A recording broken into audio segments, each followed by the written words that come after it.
Which astrological sign is best suited for entrepreneurship? I can already anticipate the criticism of the answer I will give below, that astrology is vague enough that all signs will potentially be appropriate. But how about looking at it another way? In divination, the question is often re-examined in the light of the runes that come up. By reading through the alternative answers, perhaps you will think more about what entrepreneurship means to you personally and temperamentally, since standalone dictionary words are clumsy and cannot reflect the nuances of deeper reality in and of themselves. And the question contains very little context, as usual. Astrology has the huge advantage over ordinary words that each term is defined in a comprehensive circular system of correspondence, so that each avenue can be explored exhaustively.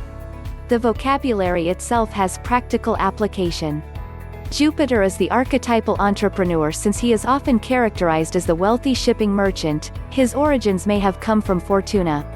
Like many deities, they start as female and then become male if they achieve importance, thanks to ancient misogyny. Fortuna was looked to for safe security of passage of merchant vessels, and her statue looked out to sea to help secure the safe return of vessel and crew. The main form of entrepreneurship over millennia was the hazardous sea voyage and the setting up of new trade routes. The astrological signs ruled by Jupiter are Sagittarius and Pisces. If, however, you are talking about modern tech and the communications revolution that is still ongoing, then the planet to look to might be Mercury, who was the messenger of the gods, and also associated with rationality and cerebration, which are crucial in the modern startup. The signs would then be Gemini and Virgo. Perhaps you think that persistence is so important. Let's say you want to assist the NHS or some other bureaucratic behemoth with saving both money and patient dignity. Then you would also need the persistence and patience of Saturn, in which case you would look to Aquarius and Capricorn.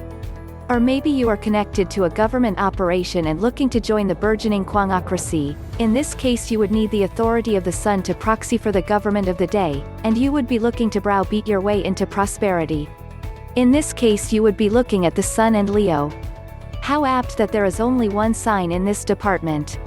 Perhaps the qualities you really need are like the farmer, that of old-fashioned and honest hard work and self-sacrifice. In that case you would look at Mars, and thus Scorpio and Aries. Finally, if the area you want to crack is aesthetic, e.g., fashion and textile or other design innovation, then you may be looking for the help of Venus, who rules Libra and Taurus. I honestly do not know if one sign is superior to others when it comes to being entrepreneurial. The first signs that came to mind are Aries and Leo. They both hate letting others take charge. They vastly prefer being the one in charge. I am open-minded enough to think all the signs are well suited to owning a business. Cancer, Pisces, and Scorpio would do well having anything to do with psychology. Taurus would probably own an art gallery or, given their talent for singing, doing well owning a record company. I could actually see the same being true of Libra as well. Both these signs have a high regard for aesthetics. Therefore, they would do well arranging various art pieces. Virgo has the analytical skills to do well by owning an accounting firm. In this case, I am not sure if Virgo has what it takes to take charge if employees get uppity. My brother, his sun sign is Sagittarius. He owns a business. Capricorn is great with details, taking initiative, and knows how to rise to the top. All these skills are quite necessary for being an entrepreneur. Aquarius is friendly, logical, and a fixed sign. He is no pushover. All this helps when owning a business as well. Pisces is my sun sign. On its own, Pisces may not have what it takes to own a business. However, I was born in the year of the horse. This makes up for Pisces' easygoing nature enough that I still hold onto the dream of owning my own business. Furthermore, one of my employers has several heavenly bodies in Pisces. He most certainly owns his own business. Oddly enough, his business has little to do with psychology. It has to do with pools. Astrology is not so simple. If it were and I mentioned a given sign, that would mean 1/12 of the population are budding entrepreneurs, which, as everyone knows, is nonsense. That is tabloid astrology, which in fact is so far removed from the craft that it is virtually a waste of time for anyone serious. The correct way to determine a person's aptitude is comprehensively examining the planets, houses and aspects in their natal horoscope and their circumstances. Without an exact birth time, not something rounded out to the nearest quarter hour, this is also fairly useless.